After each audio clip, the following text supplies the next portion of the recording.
नमस्कार मित्रांनो, घरोघरी मातीच्या चुली या मालिकेमध्ये आज आपण पाहणार आहोत. अवंतिका, ऐश्वर्या, जानकी तिघीजणी असतात आणि ऐश्वर्या फार चिडलेली असते. मी तिला बरोबर ओळखलंय, तुम्ही कोणीच ओळखलं नाही, मी मात्र तिला ओळखलंय. अगदी हुशारीने वेळ मारून यायची असेल तर फक्त ऐश्वर्याकडे बोट दाखवायचं आणि बरोबर सगळ्या याच्यातून सुटायचं. तिने बरोबर पहिल्यापासून तेच केलंय आणि अलगत अलगत सगळ्या याच्यातनं सुटत गेलीये. आत्ता सुद्धा तिने तेच केलं आणि सगळ्यांच्या डोळ्यात तिने धूळ फेकली. ती म्हणते, ठीक आहे ऐश्वर्या, आत्ता काय करायचं त्याचा विचार करायला हवाय ना. तिकीट सापडलं पण तिकिटाच्या रिलेटेड काहीही पुरावे नाहीये, त्यामुळे आपण काहीच करू शकत नाही आहोत. पण ती म्हणते, जानकीला तुम्हाला असं वाटत नाहीये का शरुताईने तिकिटाबद्दल विचारलं आणि चूक केली? तुम्ही नको विचारायला पाहिजे होतं, कारण ती सावध झाली नसती. जानकी म्हणते, नाही, मी मुद्दाम केलंय, कारण मला माहिती होतं शर्वरी वन्सलने जर काही केलंच नसेल तर त्यांना घाबरण्याची गरजच नाहीये, आपल्यापासून लपण्याची गरजच नाहीये, बरोबर की नाही. आपल्यापासून जर काही लपवलंय तर कुठेतरी काहीतरी चूक करणार याची सुद्धा मला खात्री आहे म्हणजे आहे. ऐश्वर्या म्हणते, जानकी अगदी बरोबर आहे, ती घाबरणार आणि काहीतरी चूक करणार. ऐश्वर्या म्हणते, तसंही मला 100% संशय हे तिनेच केलंय आणि सगळ्याच्यातून अलगद सुटली. फार हुशार आहे ती. आपल्या मनात संशय हे कुणाला काहीही कळता कामा नाही. कळतंय का? लवकरात लवकर आपल्याला खरं काय ते शोधून काढायला लागणार. ऐश्वर्या, अवंतिका ही गोष्ट फक्त आणि फक्त तिघीमध्ये असली पाहिजे, विसरायचं नाहीये. कोणाला संशय येईन असं अजिबात वागायचं नाहीये. अवंतिका म्हणते, यू आर राईट वहिनी, तुम्ही जे म्हणताय अगदी तसंच करायला लागणार आहे. शरुताईंना डाऊट येईल ना असं अजिबात वागायचं नाहीये, नाही ते अलर्ट होऊन जाते ना. ऐश्वर्या, खास करून तुझ्यासाठी हे कळतंय का तुला? पटकन राग येतो, तुझी चिडचिड होती, तू पटकन रिॲक्ट होते, पण नाही, तुला जरा काळजी घ्यायला लागणार आहे प्लीज. तू जर चेहऱ्यावर दाखवलं तर शर्वरी वन्सलना लगेच कळेल आणि मग सगळा पचका होऊन जाणार. कळतंय का? तुला खूप शांततेने सगळं हँडल करायचंय. बरोबर आहे तुझं. तिच्याबद्दल खरं काय खोटं काय जाणून घ्यायचं असेल तर मला खूप खूप खूप शांत राहायला लागणार आहे. शोधायचे म्हटल्यावर शांत राहायला लागणार. डोंट वरी, मी शांतच राहणार. की म्हणते, चला पूजेची तयारी असेल खाली, आपल्याला जायला हवं आणि तिघी एकत्रित नकोच जास्तीत जास्त, चला. राहुल आणि शर्वरी म्हणतात, जानकी वहिनीला आपल्यावर डाऊट तर नसेल आला ना. आता शर्वरीचाही चेहरा पडलेला असतो की जानकी वहिनीने ते बॅग बद्दल कसं विचारती नाही. आणि खरं सांगू का राहुल, मला फरकही पडत नाही. तिला शंका येऊ दे किंवा नको येऊ दे, मला काही फरक पडत नाही. तिला डाऊट आला ना तर कोणी माझं काहीच वाकडं करू शकत नाहीये. राहुल, डोंट वरी. एका बसच्या तिकिटावरून ती काय करणार आहे? ती काहीच करू शकत नाहीये. येऊ दे तिला डाऊट, येऊ दे नाही तर अजून काही येऊ दे, एका बसच्या तिकिटावरून ती माझं काहीही वाकडं करणार नाही. जेलमध्ये टाकेल का मला? नाही, इम्पॉसिबल. तर प्रूफ काय करणार आहे ती? तो विक्रांत आहे ना, विक्रांत जर काही करू शकला नाही, गेला तो वर, आणि ही काय करणार आहे माझं वाकडं? बाप माझं काही करू शकला नाही तर ही लोक काय चिल्लर आहे माझ्यासाठी? जानकी की झाडकी पत्ती आहे. नवऱ्याला आणि बापाला वाटं लावलंय मी, तर हिला वाटं लावणं तर इझी आहे. त्यामुळे राहुल, डोंट वरी, घाबरू नकोस, काहीही होणार नाहीये. मला काय करायचं होतं? मला एक्सपोज करायचं होतं, बरोबर ना? त्याची कशी वाट लावली बघितलं ना? मीच त्याला पाठवलं की ढगात. आता लगेच शर्वरीला विक्रांत जेव्हा मुळशीत आला होता तिच्यासोबत तो प्रसंग आठवलेला असतो. शर्वरी आणि विक्रांत एकत्रच मुळशीत आले होते आणि ती जवळजवळ आल्यावर विक्रांत म्हणतो, नानांना माहिती ना ग आपण येतोय, आणि या दोघांवर लक्ष ठेवून असतो तो राहुल. गाडी पाठवली नाही म्हणून विचारतोय शर्वरी, नाही त्यांनी गाडी पाठवलीच असती आपल्यासाठी. गाडी सुद्धा लवकर येणार आहे विक्रांत, आणि तुला जिथं पोहोचायचंय किंवा पोहोचवायचंय ना तिथे बरोबर पोहोचवलं जाईल. Don't worry, relax. आता शर्वरी आणि विक्रांत चाललेले असतात पायी, तेव्हा तो म्हणतो, नानांनी गाडी का नाही पाठवली? आणि बरोबर यांचा पाठलाग करत राहुल यांच्या मागे असतोच की विक्रांतला जागेवर संपवायचं. विक्रांत म्हणतो, म्हणजे काय ग? जिथे पोचायचं तिथे पोचेल म्हणजे काय? अरे कळेल तुला, कळेल कळेल, डोंट वरी, सगळं काही कळेल बघ. आता लगेच राहुल मागून येतो आणि रुमाल त्याच्या तोंडाला लावून त्याला जागेवर बेशुद्ध करतो. शर्वरीने आणि राहुलने मिळून त्याला आधी मुळशीत आल्या आल्या बेशुद्ध केलेलं असतो. राहुलने त्याला बांधून टाकलेलं असतो. शर्वरीने त्याला बांधून टाकलं, बेशुद्ध केला, तोंडात बोळा कोंबलेला असतो आणि त्याच्या खांद्यावर हात ठेवते आणि म्हणते, इथेच गाडीची वाट बघत बसा, येतील तुला गाडी घेऊन, या तुला आणि घेऊन जाईन गाडी येऊन घेऊन. मला एक्सपोज करायला निघाला होता विक्रांत, तुझी ही हालत होणारच होती. मला एक्सपोज करणं इतकं सोपं नाहीये रे. आता एक्सपायर हो. अगदी अलगद त्याच्या खिशातनं फोन काढलेला असतो आणि बरोबर मेसेज वगैरे आता तिच्या पद्धतीने ती हँडल करायला लागलेली असते. बांधून टाकलेला असतो आणि शर्वरी म्हणते, मी आता घरी जाते आणि ड्रामा करते. राहुल म्हणतो, आपण कधी भेटणार? मी सांगेन तुला कधी आणि कसं भेटायचं. आधी पैसे मिळवायचे तरच काय ते होऊ शकतंय. राहुल, मी घरी आले आणि आत्महत्येचं नाटक केलं की आल्या आल्या नाटक केलं की सगळ्यांना कळावं की मी किती अडचण येते. नाटक केलं, मग ते नाटक बरोबर सक्सेस झालं, सगळ्यांनी मला अडवण्याचा प्रयत्न केला, मग मी सगळ्यांची सिंपत्ती मिळवली. ते सगळं काही अगदी डिटेलीमध्ये शर्वरी सांगत असते. घरच्या लोकांना खोटंच सांगितलं मी विक्रांत बद्दल की त्याने खूप पैसे घेतले, कर्जबाजारी झालाय, लोक पैसे मागायला येतात, गुंड रोज दारी येतात की पैसे द्या पैसे द्या, आणि म्हणून कंटाळून मी इथे आली आहे, कारण विक्रांतने जी रक्कम घेतली ती फार मोठी आहे. शर्वरी म्हणते, मी आल्याला सांगितलं होतं की त्याने खूप मोठा फ्रॉड केलाय, आणि लगेच तिला तो प्रसंग आठवलेला असतो. ती रडत असते, आईच्या समोर उभी राहते, त्यांनी खूप मोठा फ्रॉड केलाय, ती लोक आता पैशांसाठी मला फोन करताय, मला टॉर्चर करताय, मला धमक्या देतात, घरी येतात की आमचे पैसे दे. विक्रांत फ्रॉड करून पळून गेलाय, पण पैसे तर माझ्याकडनं ते लोक घेणारच ना.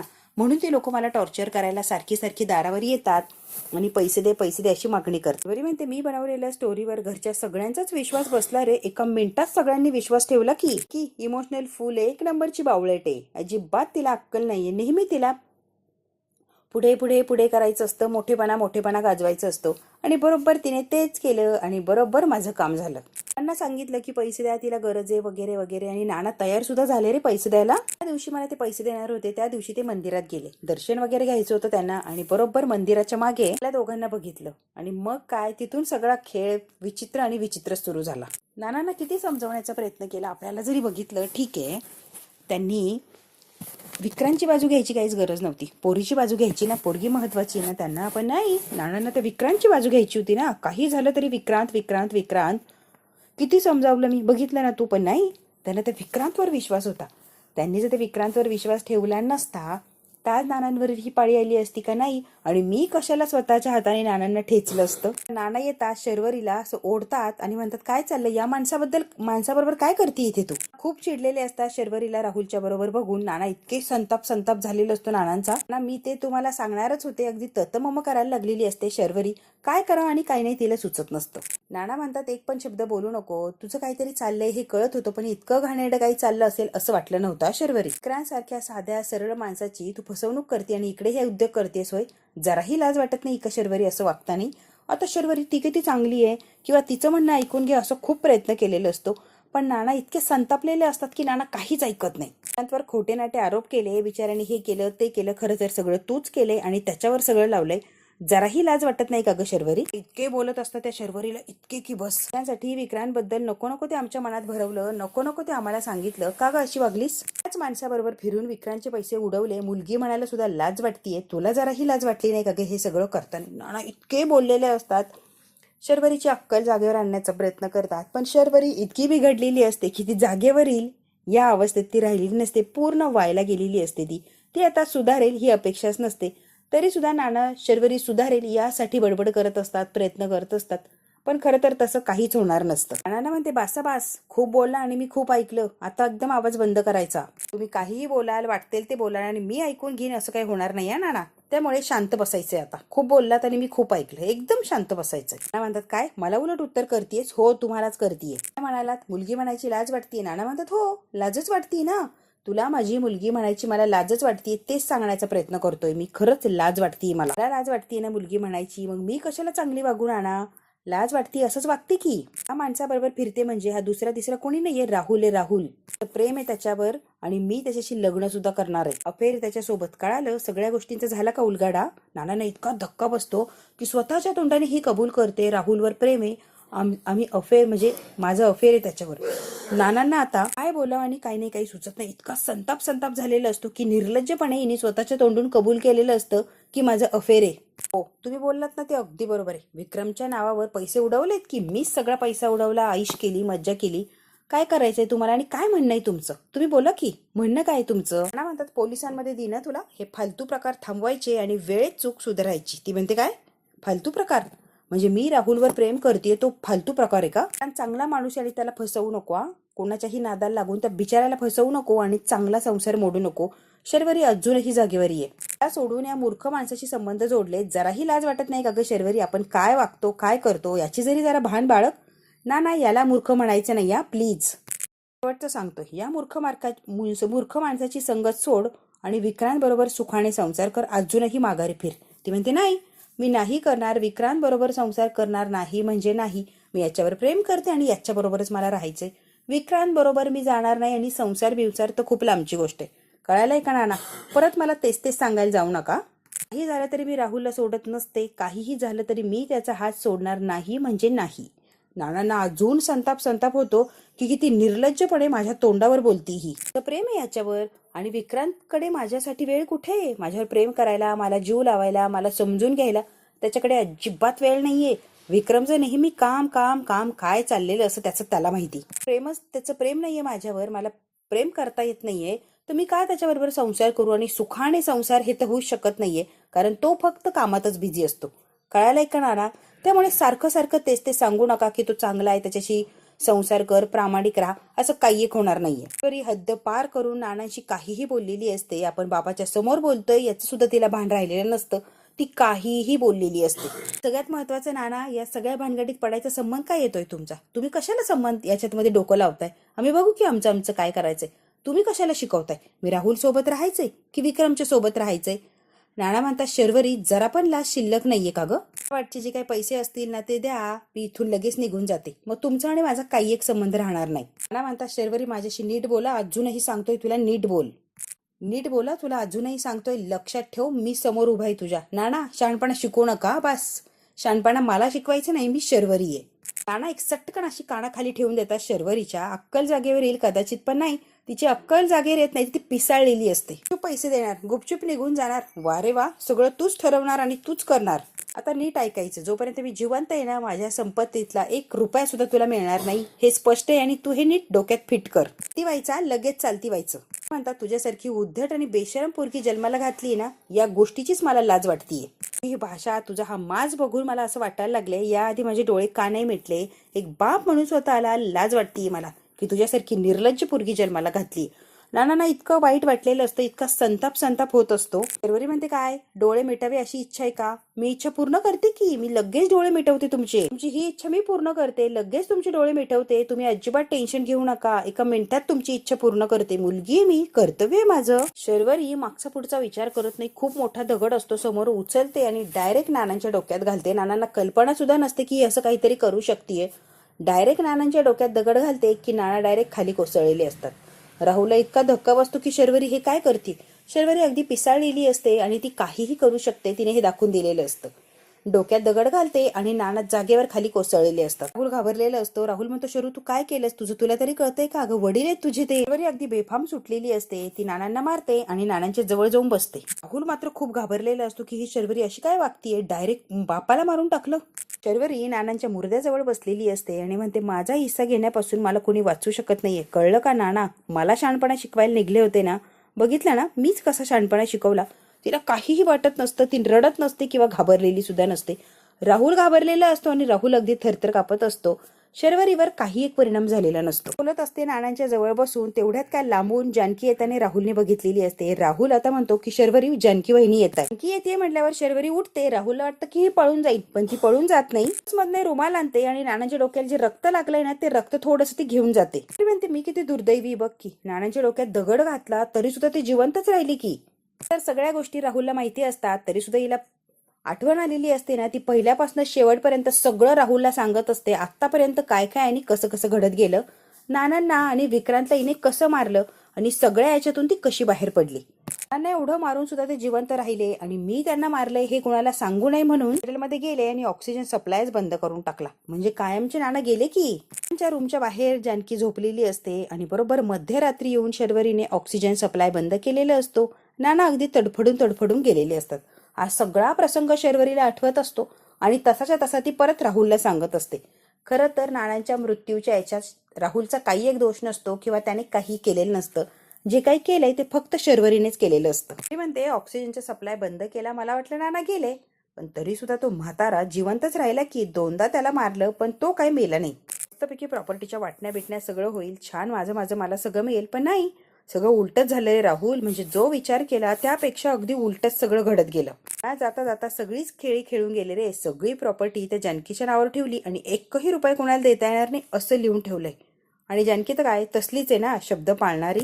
वकील जे असतात ते वकील व्हील वाचून दाखवत असतात तेव्हा त्याच्यात लिहिलेलं असतं की नानासाहेबांनी संपूर्ण व्हील आपलं बदललेलं आहे. नवीन व्हील प्रमाणे सगळी संपत्ती, घरदार, जमीन जुमला, पैसा सगळं जानकीच्या नावाने केलंय आणि जानकीच्या कडेच सगळे अधिकार दिले. शर्वरीच्या तळपायाच्या मस्तकात गेलेली असते की एवढा सगळा खटाटोप करून सुद्धा 1 रुपया मिळणार नाहीये असं या म्हाताऱ्याने जाता जाता केले. आता सगळं जानकीलाही म्हटल्यावर मला काय मिळायला लागलंय. आता जानकी, अवंतिका, ऐश्वर्या, सत्यनारायणची पूजा असते, त्याची तयारी चाललेली असते. मुहूर्ताच्या आधी सगळं करून ठेवायचंय आपल्याला, कळतंय का?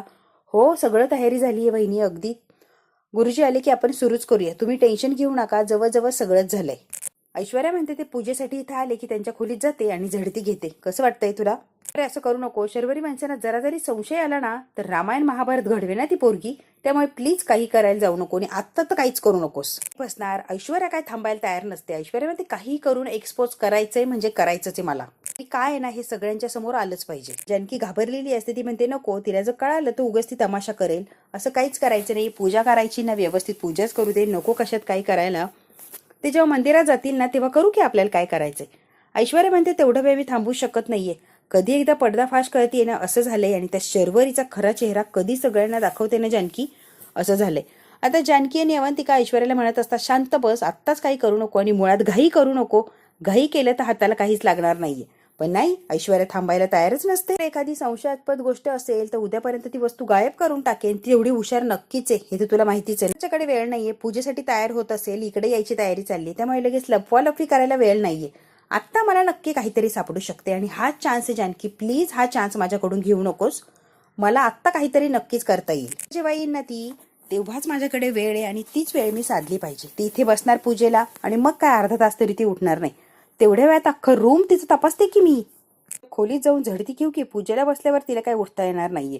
मग कशाला टेन्शन घेतेय तू. एका मिनिटात तिची खोली झाडून काढूया सगळी. मी जाते तिच्या खोलीची झडती घेते, कारण मला काय फरक पडत नाही. तुम्ही दोघी इथेच तिच्या जवळ थांबा आणि तुम्हाला जर वाटलं की ती खोलीकडे येतेय तर लगेच अलर्ट करा. मग काहीतरी बहाणा करून मी तिथून बाहेर पडेन. पण तिच्या खोलीची झडती मी घेणार म्हणजे घेणार, अगदी काहीही झालं तरी. अवंतिका आणि जानकी घाबरलेली असतात. ती समोर असताना आणि घरात पूजा चाललेली असताना तमाशा नको. उगाच कशाला. ऐश्वर्या म्हणते नाही, तिला चान्सच द्यायचा नाहीये या वेळेला सुटून जाण्यासाठी. म्हणते ऐश्वर्या हळू बोल बरं, जरा शांत बसतीस का. काय लावलंय ग तू. जरा हळू बोल आणि एकदम शांततेत बोल. महत्वाची एवढी मोठी रिस्क कशासाठी घ्यायची ग तुला. काय कारण आहे की तुला माहिती का रिस्क घेतल्याशिवाय आपल्या हाती काहीच लागणार नाहीये. रिस्क तर आपल्याला घ्यायलाच लागणार आहे. त्यामुळे प्लीज तू जरा समजून घे आणि मी जे म्हणते तसंच ऐक जानकी. नाहीतर ती आपल्या हातातून निघून जाणार आणि आपल्या हाती काहीही लागणार नाही. तुला कळतंय का. तिला जर रंगे हात पकडायचं असेल, तिने जर काय केलंय ते पकडायचं असेल तर आत्ताच चान्स आहे. ती नंतर सगळे पुरावे नष्ट करणार, यात काही शंकाच नाही. कारण ती शर्वरी खूप खूप हुशार आहे आणि सगळं काम अगदी हुशारीने करते. आणखी ऐश्वर्याला खूप समजावण्याचा किंवा शांत करण्याचा प्रयत्न करते, पण ऐश्वर्या काय ऐकायला तयार नसते. तुम्ही दोघींना फक्त एकच काम आहे की तिच्यावर लक्ष ठेवायचं आणि यायला लागलीस तर मला काहीतरी करून सांगायचं. दोघींना जरा सुद्धा कल्पना नाहीये ती शर्वरी कशी आहे, काय आहे आणि काय काय करू शकते. फार विचित्र आणि भयानबाई आहे ती. तुम्हाला अंदाजा नाहीये. तिचा अंदाज फक्त मीच घेतलाय. तुम्हाच्या डोळ्यावर प्रेमाची आंधळी पट्टी आहे. त्यामुळे शर्वरी फार चांगली, तुम्हाला असंच वाटतंय.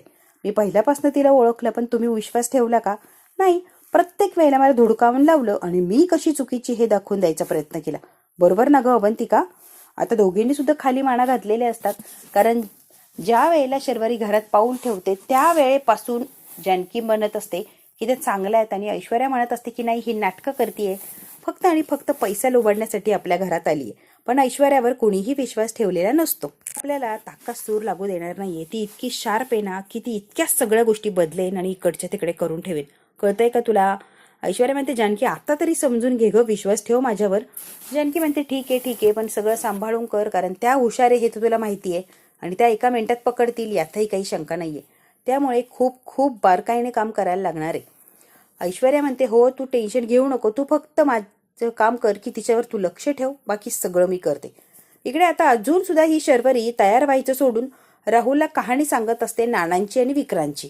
डोकं चालवलं त्या रुमालावर नानांचं रक्त घेतलं होतं त्यावेळेला. आणि राहुल नानांना मारून जेव्हा पळालेले असतात मंदिराच्या तिथून, तेव्हा राहुल म्हटला की या रुमालावर रक्त कशासाठी घेतलंय ग, काय करायचंय या रक्तात. दगडात 2 पक्षी मारणारे, कळतंय का तुला. म्हणजे काय. बरी म्हणते राहुलला चल तुला दाखवते मी हे रक्त घेऊन काय करणार आहे. एका दगडात 2 कसे पक्षी मारतात ना, चल राहुल तुला दाखवूनच देते. आणि शर्वरी राहुलला घेऊन आलेली असते. विक्रांतला बांधून ठेवलाय तिथे आलेली असते. आता शुद्ध यायला लागलेली असते. तेवढ्यात काय शर्वरी तिथे येऊन पोहोचलेली असते. म्हणतो शर्वरी राहुल मला सोडा. शर्वरी इतकी निर्लज्ज आणि इतकी बेफाम झालेली असते. येते आणि म्हणते विक्रांत सॉरी बर का, पण मी जे करते ना त्याच्या व्यतिरिक्त माझ्याकडे काहीच पर्याय नाहीये. त्यामुळे विक्रांत मी सगळं काही करतेय, खरंच मला माफ करून टाक. शर्वरीने येताना पर्समध्ये हातोडा आणलेला असतो आणि त्या हातोडा बघितल्यावर विक्रांत इतका घाबरतो की ही काय करणार आहे आता. शर्वरी काय करणार याची कल्पना राहुलला सुद्धा नसते. राहुल सगळं ही मनानेच करत असते. शर्वरी सगळं मनाने करते, राहुलला एकही गोष्ट सांगत नसते. विक्रांत इतका घाबरलेला असतो, समोर त्याला मृत्यू दिसत असतो आणि तो काहीही करू शकत नसतो. तडफड सुद्धा करणार नाही. त्याचे हातपाय बांधून टाकलेले असतात, ओरडू शकत नाही, तोंडात बोळा कोंबलेला असतो. इतकी वाईट पद्धत झालेली असते किंवा इतकी वाईट अवस्थेत तो अडकलेला असतो की विक्रांत मरून जाणं याच्याशिवाय त्याच्याकडे काहीच पर्याय राहिलेला नसतो. शर्वरीला जो डाव साधायचा आहे त्याच्यात अडकणं एवढंच विक्रांतच्या हातात राहिलेलं असतं. हिने पुरेपूर सगळा बंदोबस्त केलेला असतो या शर्वरीनं. डायरेक्ट त्याच्या टाळूवरच पहिला वार केलेला असतो आणि तो बसलेला असतो, त्यामुळे सहज ती फोर्स लावून वार करते की एकाच वारमध्ये विक्रांतचं काम झालेलं असतं. त्यावर विक्रांतने डोळे बंद केलेले असतात. शर्वरीने विक्रांतला तर मारलेलं असतं, डोक्यात हातोडा घालून जे नानांचं रक्त आणलेलं असतं रुमाला ते विक्रांतच्या बोटाला लावते. विक्रांतच्या सगळ्या बोटाला ते रक्त लावलेलं असतं, जेणेकरून याचं जेव्हा पोस्टमॉर्टम होईल तेव्हा नानांचं रक्त सापडेल, म्हणजे नानांना मारणारा दुसरा तिसरा कोणी नसून विक्रांत असं प्रूव्ह करता येईल. यासाठी शर्वरीने सगळं काही शांतपणे डोकं वापरून केलेलं असतं की नाना सुद्धा जाणार आणि विक्रांत गेलाय आणि विक्रांतला कुणी मारलं याचा संबंधच येणार नाही. आता शर्वरीने सगळं काही फुल प्रूफ प्लॅन केलेलं असतो. कितीही डोकं लावलं तरी कोणीही शर्वरीपर्यंत पोहोचू शकणार नाही. राहुलला कल्पना सुद्धा नसते की या शर्वरीला नेमकी काय करायचे आणि हिच्या डोक्यात काय चाललंय. शर्वरीने दुसरा खून केला तरी सुद्धा राहुल घाबरलेला असतो, अगदी थरथर कापायला लागतो. शर्वरी, तू एका मिनिटात 2 खून केले, तू वेडी झालीयस का? तुला काही कळतच नाहीये का? पोलिसांना कळलं तर केवढ्याच पडणारे, कळतंय काय? शांत बसायचा, पोलिसांची धमकी द्यायची नाही. म्हणते राहुल, आवाज बंद करायचा, काही होत नसतं, एकदम शांत बसायचं. म्हणतो काय रिलॅक्स गे, तुला काही वाटतंय का? रिलॅक्स करतीये. म्हणतो आता आपण अडकणार, यात काही शंकाच नाही. पोलिसांना काय सांगणार आहे? पोलीस तुझ्यापर्यंत येऊन पोहोचणार आणि तुला पकडणार, मग तू अडकल्याशिवाय काय राहणार नाही. अरे मी सगळं ठरवलंय, पोलिसांना काय सांगायचंय, पोलिसांना कसं हँडल करायचंय. तू अजिबात घाबरू नको रे राहुल, डोंट वरी. त्यांनी जर विचारलं ना तर सांगायचं विक्रांत आणि नानांमध्ये भांडण सुरू झालं, मग त्यांची बाचाबाची झाली आणि मग काय विक्रांतने डायरेक्ट नानांना ठेचून मारला, जोरात दगड मारला आणि नाना खाली कोसळले. तेव्हा त्याला थांबवायचा प्रयत्न केला, तेव्हा त्याने माझ्यावरही वार करायला सुरुवात केली आणि मग स्वतःचा जीव वाचवायचा म्हणून जवळ पडलेला हातोडा मी विक्रांतच्या डोक्यात घातला. किती सोपं आणि सिंपल आहे, कुणालाही विश्वास बसेल आणि इझी, आपण पकडले सुद्धा जाणार नाही होत. त्यामुळे डोंट वरी, अजिबात टेन्शन घेऊ नको राहुल, तू सगळं छान आणि व्यवस्थित होणार आहे. मी जसं प्लॅन केलंय तसंच होणार. दोन्हीही खून केले तरी पण मी निर्दोष सुटणार, कारण मी खूनच तशी केलं. विक्रांतवर प्रतिवार केला नसता तर मी मेले असते. त्यांनी नानांना जसं ठेचून मारलं तसं मलाही मारलं असतं. स्वतःचा बचाव करण्यासाठी मी विक्रांतला मारलंय. मी त्याला मुद्दामून किंवा ठरवून मारलेलं नाहीच आहे. या स्टोरीच्या बेसिसवर माझी सुटका होणार राहुल, डोंट वरी, तू अजिबात काळजी करू नको. जेलमधून मी अगदी सही सलामत सुटणार, यात काही शंकाच नाहीये. तू अजिबात टेन्शन घेऊ नको, मी कशी सुटतीये तू बघतच राहा. तू फक्त मला साथ दे राहुल, काहीही होणार नाहीये. राहुल इतका घाबरलेला असतो की ही शर्वरी स्वतःच्या बापाला, स्वतःच्या नवऱ्याला मारू शकतीये. किती विचित्र आणि भयानक बाई आहे. राहुलचा सुद्धा थरकाप उडालेला असतो या शर्वरीला पाहून की ही शर्वरी आहे तरी कशी वागती ही. सिक्वेन्स बरोबर वाटतोय ना? स्टोरी कशी वाटतीये? रंगवली छान ना? आणि अशीच ती कोर्टात सांगणार आहे मी. जरी मी पकडले गेले तरी कोर्टात सुद्धा अशीच सांगणार आहे. त्यामुळे डोंट वरी राहुल, काहीही कळणार नाही म्हणजे नाही. कुणी कितीही जोर लावू दे, माझ्यापर्यंत पोहोचणार नाही. राहुल मात्र खूप घाबरलेला असतो की त्याला असं वाटतं आपल्यापर्यंत येऊ नये हे सगळं. इतकं सोपं नाहीये शर्वरी, एकदा अडकलीस तर पुरती अडकशील, बाहेर निघणं अशक्य होऊन जाणार. अडकवणं सुद्धा सोपं नाहीये. मी शर्वरी आहे राहुल, बघ मी पुढे काय आणि कसं करते आणि बघ कसं करत जाते. सगळं सांगून झालेलं असतं. म्हणजे विक्रांतला आणि नानांना कसं मारलं शर्वरीने यात राहुलचा काही एक हात नसतो. राहुल प्रत्येक वेळेला लांब उभा असतो. या शर्वरीने स्वतःच सगळं केलेलं असतं. आता एवढं सगळं राहुलला परत स्टोरी रिपीट करते आणि निर्लज्जपणे म्हणते, बघ सगळं काही केलंय आणि शेवटी काय, निर्दोष सुटलेच की. आणि सगळ्यात महत्वाचं, आपण लग्न सुद्धा केलंय. राहुल म्हणतो काही झालं तरी रूमच्या बाहेर जायचं असेल की रूम लॉक करायची. राहुल ही चूक करायची नाही, अजून त्यांना शंका येईल. नाही वाटत कोणाच्या डोक्यात काही संशय असेल किंवा येऊन आपली झडती घेण्याचा प्रयत्न करतील. त्यामुळे डोंट वरी राहुल, रिलॅक्स. गेलं असणार आहे. मी जी काही बोलली नाही त्याच्याने ती सगळं विसरलं असणार आहे. राहुल, अख्खी प्रॉपर्टी मी कशी माझ्या नावावर करून घेते तू बघच. इकडे आता छान अशी पूजा मांडलेली असते. सुमित्रा येते. वा वा वा, काय छान पूजेची तयारी मांडली. अरे बघ की किती सुंदर तयारी केली या पोरींनी. तर सगळ्या सुनांचं कौतुक करत असते आणि सगळे सुद्धा कौतुक करतात की खरंच एक नंबर, काय पूजा मांडली ग तुम्ही. म्हणते जानकी मला माफ कर, नको ते बोलले, नको ती शंका घेतली, पण खरं तर तू सगळं काही छान आणि व्यवस्थित असं सावरलं. खरंच खूप भारी वाटतंय. जानकीचं खूप कौतुक वाटतं. खरंच एक नंबर आहेस ग जानकी. इतकी तुझ्यावर रागवले, चिडले, पण तरी सुद्धा तुझं चांगुलपणा काही तू सोडला नाही. ते बास, कौतुक पुरे करा. कौतुकाच्या नादात पूजेचं मुहूर्त तर निघून जाणार. म्हणते लग्नानंतरचे जे खेळ असतात ना ते आजच उरकून घेऊया, छान वाटतंय. देवीच्या दर्शनाला जायचंय ना, सगळं करून टाकू की. तर म्हणते नाही मी नाही, आपण सगळे जाणार आहोत देवदर्शनाला. सगळ्यांना टेन्शन आलेलं असतं की आपण गेल्यावर कसं व्हायचं. देवदर्शनाला गेले तर शर्वरी वंशाच्या विरोधात पुरावे कोण शोधणार. नाही, काही झालं तरी मला घरी थांबायलाच लागणार आहे. आता विचार करत असते घरी कसं थांबायचं. हा भाग तर इथेच संपतोय. पुढच्या भागात काय होणार आपण अगदी थोडक्यात बघूया. पूजेला बसलेले असतात तेव्हा ऐश्वर्या म्हणते तुझ्या खोलीत जरा वेळ आराम करू का गं, तुला चालेल का गं शर्वरी, मला चक्कर आल्यासारखं होतं. शर्वरी म्हणते जा की, काहीच प्रॉब्लेम नाहीये, जा कर आराम. ऐश्वर्या म्हणते शर्वरी तुला असं वाटत असेल की तू मास्टर माइंड आहे, पण मी ऐश्वर्या आहे हे तू विसरू नकोस. हा रूम मध्ये येते आणि सगळीकडे झडती घ्यायला लागते. म्हणते थांब जानकी वहिनी, माझ्याकडे औषध आहेत, मी तिला औषधं देऊन येते. आणि शर्वरी पूजा करता करता उठते आणि ऐश्वर्याला औषध द्यायला चाललेली असते तिच्याच रूम मध्ये. ऐश्वर्या सगळे पेपर्स वगैरे बघत असते आणि तेवढ्यात जानकी आणि शर्वरी तिथे आलेली असतात. बघू आता ऐश्वर्याला शर्वरी रंगे हात पकडणार का, नंतर काय तमाशा होणार हे जर बघायचं असेल तर बघायला लागणार आहे आपल्याला पुढचा भाग. हा भाग इथेच संपतो. व्हिडिओला लाईक शेअर सबस्क्राईब नक्की करा. धन्यवाद मित्रांनो.